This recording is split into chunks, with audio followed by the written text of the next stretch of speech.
Well, good morning, folks. Afternoon, evening. So, transitioning. We have just finished metaphysics, right? And metaphysics is the study of what is. And we looked at two things, right? There, we looked at Plato's idealism.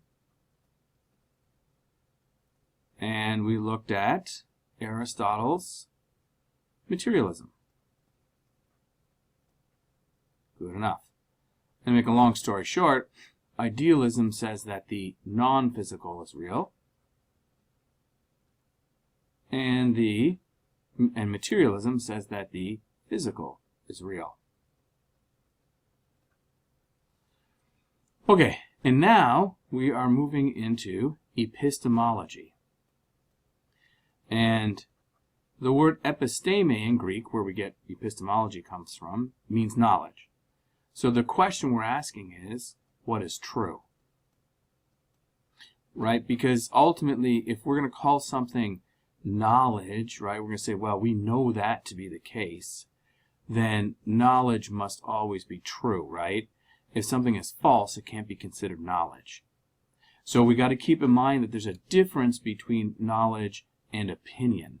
And that's really one of the big things here, is trying to figure out, well, you know, a lot of things people think are true, but they're really not. And so knowledge is ultimately always true, right, where opinion can change. And that's kind of a central feature here as we get into this subject.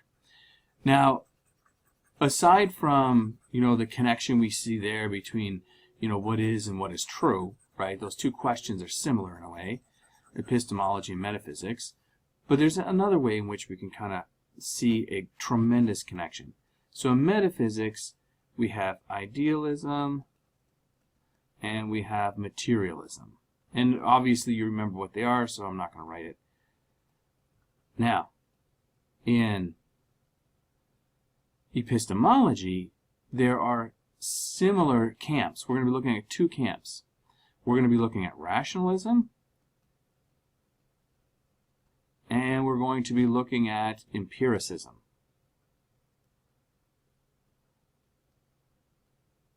And essentially, these are the two camps of epistemology. Oops, run out of room there. And rationalism holds that human reason or human ideas or whatever are the most true.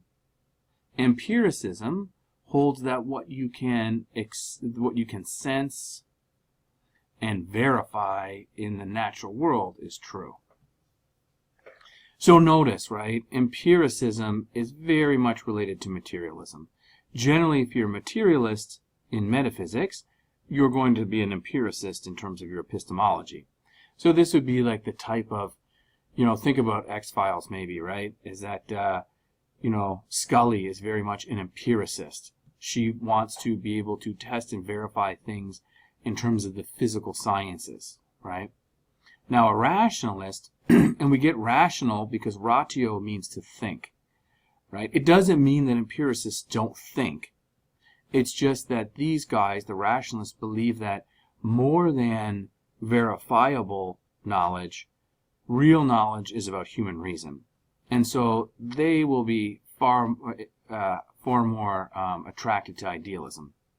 So if you believe that truth is non-physical, then you're more likely to believe that true knowledge is also non-physical. So note the connection here. Now, for our readings, we're going to be looking at Descartes for rationalism, and we're going to be looking at John Locke for empiricism. And obviously they are going to be arguing very different things, but that's where we're going.